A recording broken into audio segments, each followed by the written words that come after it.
दोस्तों, तो आज हम बात करने वाले हैं इंडक्शन के बारे में।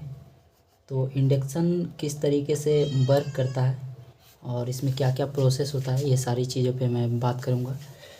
तो देखिए, सबसे पहले जो बात करेंगे हम, इंडक्शन में दो सेक्शन होते हैं।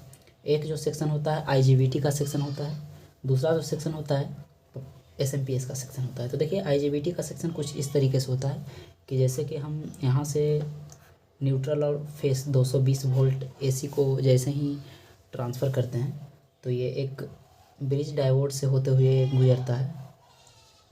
ये डायोड में न्यूट्रल और फेस जाता है, तो ये डायोड क्या करता है, plus minus 300 volt DC out करता है, या 300 वोल्ट से ज़्यादा भी हो सकता है, कोई इसका पता नहीं है। जैसा इसमें इनपुट वोल्टेज होगा वैसा इसका आउटपुट होगा। उसके बाद 300 वोल्ट डीसी का जो ये प्लस पॉइंट है, ये प्लस पॉइंट सीधा जाएगा एक कॉइल लग करके, जो हीटिंग का कॉइल रहता है, मैग्नेट का कॉइल, उस पर, ठीक है, एक कॉइल के जरिए ये जाएगा, राउंडिंग का जो कॉइल होता है उस पर।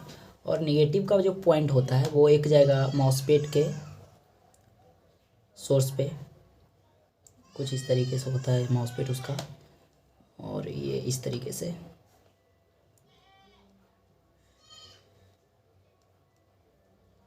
इस तरीके से होता है, ठीक है।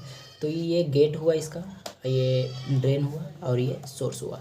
तो इसका निगेटिव का 300 वोल्ट यहाँ पे आ जाएगा। उसके बाद जब ये मॉसफेट स्विच करेगा, स्विचिंग मतलब ऑन ऑफ, यानी सोर्स टू ड्रेन इसको शॉर्ट करेगा जब गेट पे सिग्नल दिया जाएगा माइक्रो आईसी कंट्रोलर के द्वारा। तो ये दोनों शॉर्ट होकर के ये ड्रेन से क्या करेगा, आउट करेगा। आउट कितना करेगा, वो 300 वोल्ट डीसी आउट करेगा इसका ड्रेन से, और ये डायरेक्ट जाएगा कॉइल पे, जो मैग्नेट बनाने के लिए जिस पे हम बर्तन को धरते हैं, ठीक है। ये 300 वोल्ट जो प्लस का था वो ये कॉइल पे जा रहा था, एक कॉइल लगने के बाद ये मैग्नेट कॉइल पे जा रहा था वो उस लेग से, और ये ड्रेन से जो आउट कर रहा है उस लेग से। दोनों पे एक नॉन पोलराइज का कैपेसिटर लगा हुआ रहेगा। तो ये फटने से ज़्यादातर चांस है कि ये आईजीबीटी जो होता है उड़ जाता है, ठीक है। तो इस कैपेसिटर को आप बारीकी से ध्यान दें। दूसरा कैपेसिटर जो रहेगा, ये एसी का जो लाइन है वो इनपुट लाइन है, वहाँ पे एक कैपेसिटर लगा रहेगा।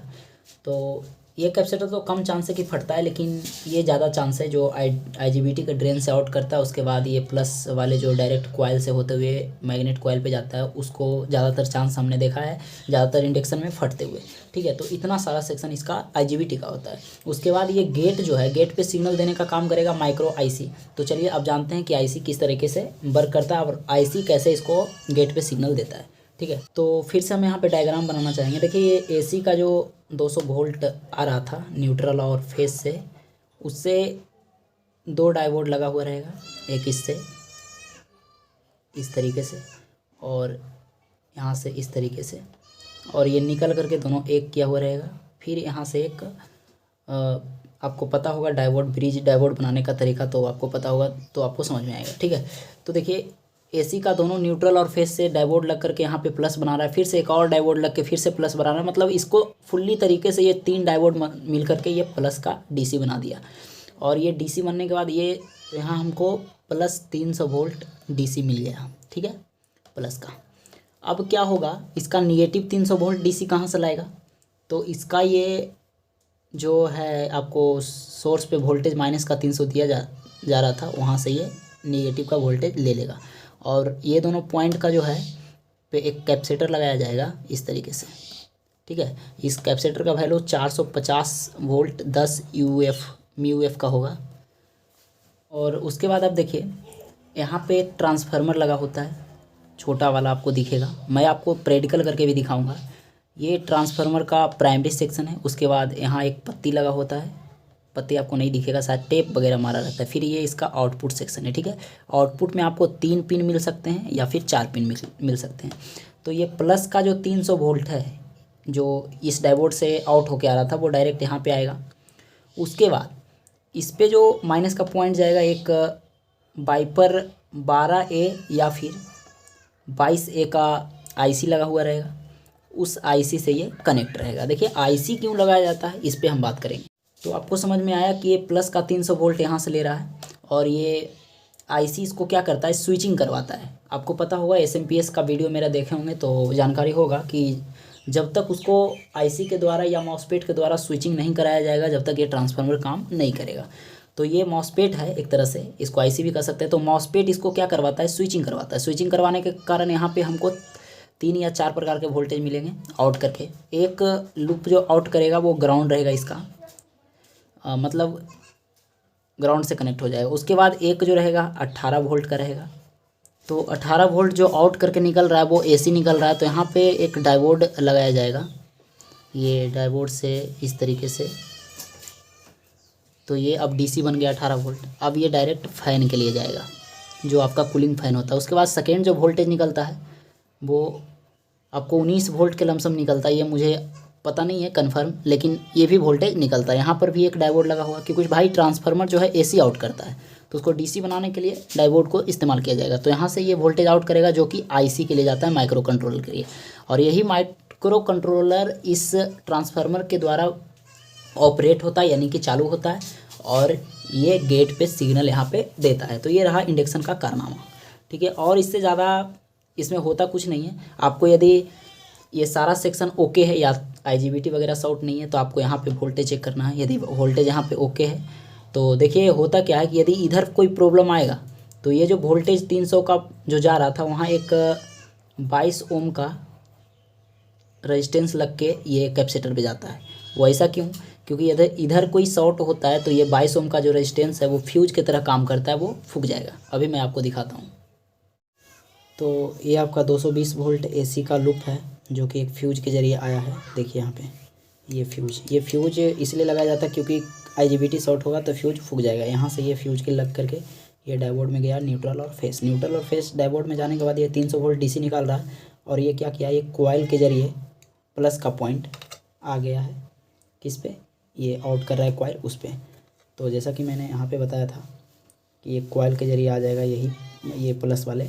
तो उसी तरीके से अब ये देखिए माइनस का जो पॉइंट है वो एक जंपर के थ्रू यहाँ पे गया है। ये जंपर है, देखिए, ये देखिए, ये जंपर के थ्रू कहाँ गया है, सोर्स पे गया है। सोर्स पे गया है तो ये गेट है, इसका सोर्स टू ड्रेन ये शॉर्टिंग होगा जब गेट पे सिग्नल जाएगा तो ये आउट करेगा यहाँ पे।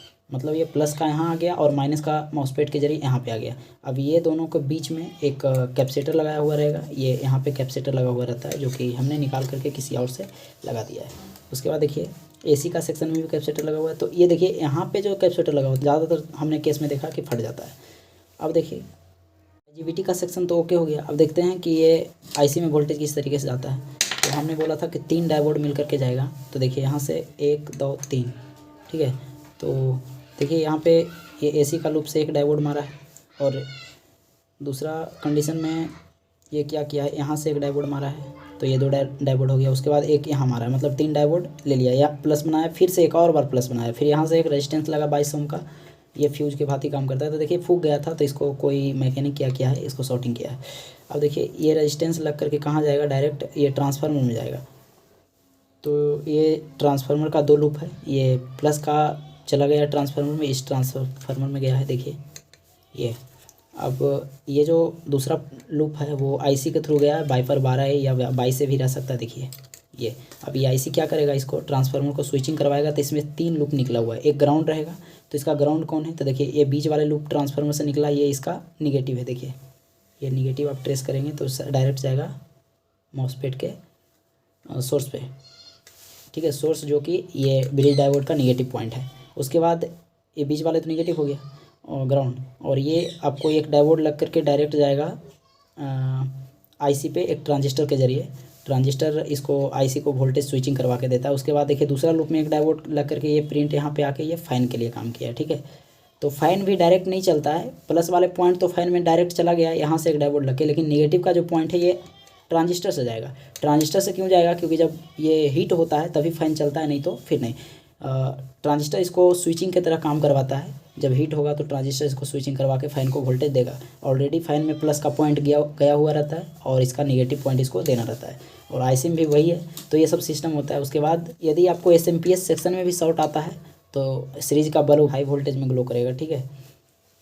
और ज़्यादातर चांस है कि आईसी बहुत कम केस में ख़राब होते हैं। ये आईसी को ज़्यादा हमने शॉर्ट होते हुए देखा है, और ये ट्रांसफार्मर भी कभी कभी शॉर्ट हो जाते हैं, और नहीं तो ज़्यादा वोल्टेज आने की वजह से ये जो 400 वोल्ट का कैपेसिटर हमने यहाँ पे जो यूज किया है ये वो भी फट जाता है। तो ये था इसका सेक्शन, और इसमें कुछ नहीं है। और आपको डिस्प्ले में जो आईसी मिलता है वो क्या होता है कि वो सॉफ्टवेयर किया हुआ रहता है, उसमें आप जिस तरह से सिग्नल दबाते हो उस सिग्नल इसको देता है, और ये आईसी उतना ही इसको सिग्नल देता है। ये IGBT को यहाँ लगा हुआ होता है, तो वो स्विचिंग करवाता है। यदि आप टेम्परेचर को बढ़ाते हो तो वो क्या करेगा, आईसी जो डिस्प्ले में रहता है वो इसको सिग्नल देगा, ये देगा IGBT को कि टेम्परेचर बढ़ा रहा है, तो ये उतना ही फास्ट स्विचिंग करवाएगा। तो इससे डीसी का जो आउट निकलता है वो उतना ही फास्ट निकलेगा, और मैग्नेट ज़्यादा बनता है, इसी कारण से बर्तन बहुत जल्द हीट होते हैं। यदि मेरा वीडियो से आप लोग को थोड़ा सा भी ज्ञान मिला हो तो प्लीज़ मेरे चैनल को सब्सक्राइब कर वीडियो को ज़रूर लाइक कर दे, क्योंकि आप लोग से यही उम्मीद रहता है और आप लोग वीडियो को लाइक नहीं करते हो।